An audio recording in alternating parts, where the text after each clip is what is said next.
Join us and discover beautiful beaches, rugged landscapes, pretty towns, desolate mountain ranges that sweep down to stunning lakes, unique architecture, history and folklore, no shamrocks, no shillelaghs, and definitely no shenanigans. Just naked Ireland. This is the Royal Victoria Hospital on the Falls Road in Belfast.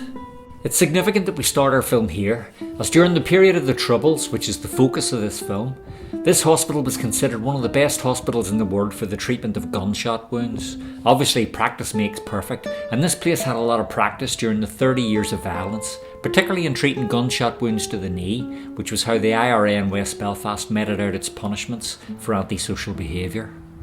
In terms of the Troubles, I'm talking about a period roughly between 1969 and the start of the Civil Rights Movement and 1998 when the Good Friday Agreement was signed.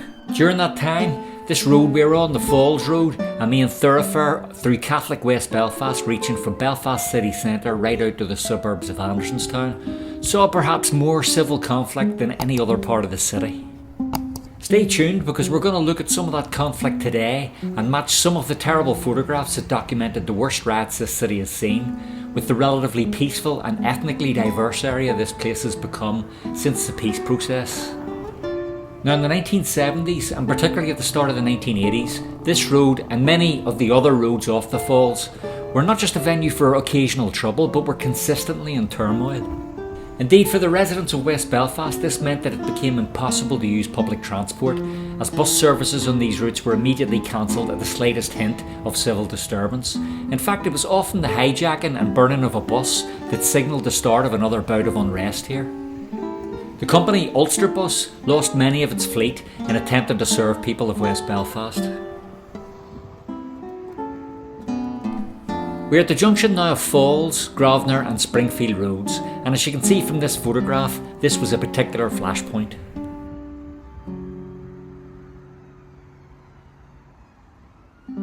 As I mentioned, this kind of scene was by no means unique during this period, and the devastation caused on each occasion was massive.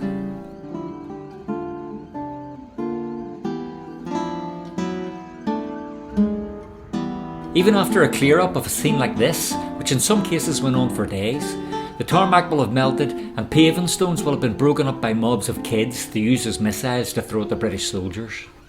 This area of West Belfast was ungovernable and could only be entered by police or British Army in helicopters or armoured vehicles. The sirens that we hear nowadays are ambulances whisking people into the Royal Victoria to be treated for illness rather than gunshots or plastic bullet injuries.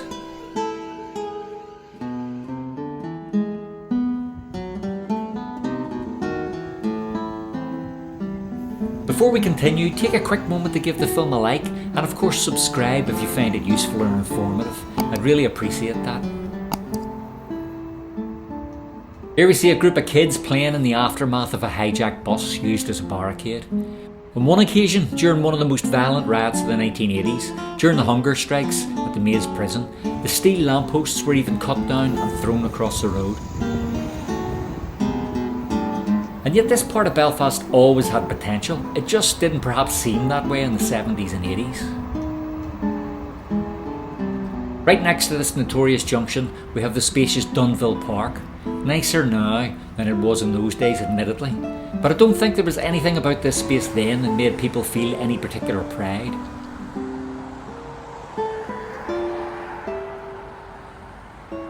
The violence became regular, normalised, and was mobilised at any attempt by the army to search houses or to make their presence felt in the area. Just a few metres down the road a bit, we have Waterford Street. It's like many urban streets today, with its 1980s council houses. But in the 1970s it more often looked like this.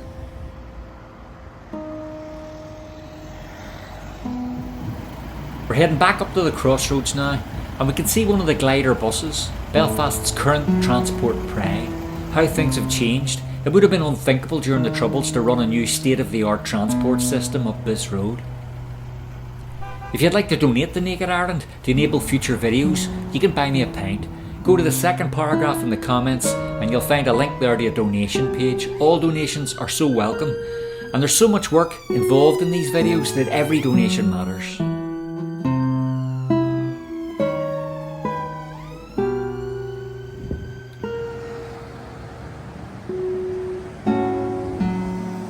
Further up the Falls Road a bit, we can see what once was a Presbyterian church. It's nowadays the epicentre of a thriving Gaelic-speaking community in West Belfast. This modernised building is now the Culture Lawn, a bookstore, cafe, theatre and a meeting place for Irish and non-Irish speakers. You can involve yourself in everything from a children's party to a book reading in here, and of course Irish classes. It all feels so more productive than destroying the road outside. Change times indeed. This is Beachmount Avenue, or what is more commonly known now as RPG Avenue, a street named after a deadly rocket-propelled grenade launcher that was standard weaponry for the provisional IRA. As we walk further up the Falls Road, we see more evidence of the multicultural place it's become.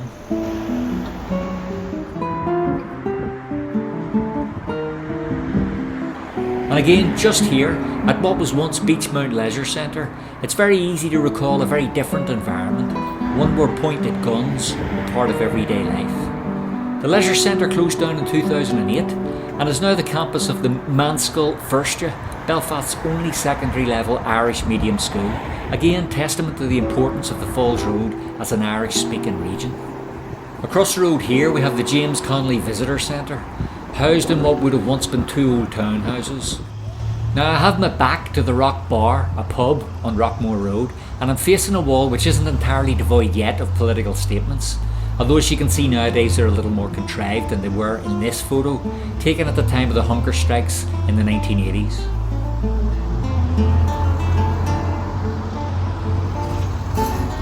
Changed times. Now we're going to finish our journey where the Falls Road meets Andersonstown Road and the Glen Road. This was the site of the notorious Andytown Road police station, a building immortalised in that news footage you may remember after the peace agreement where carloads of Republicans drove past waving tricolours. The fact that a huge piece of military infrastructure like this has now totally disappeared says everything you need to know about how the Falls Road has changed in the last 25 years.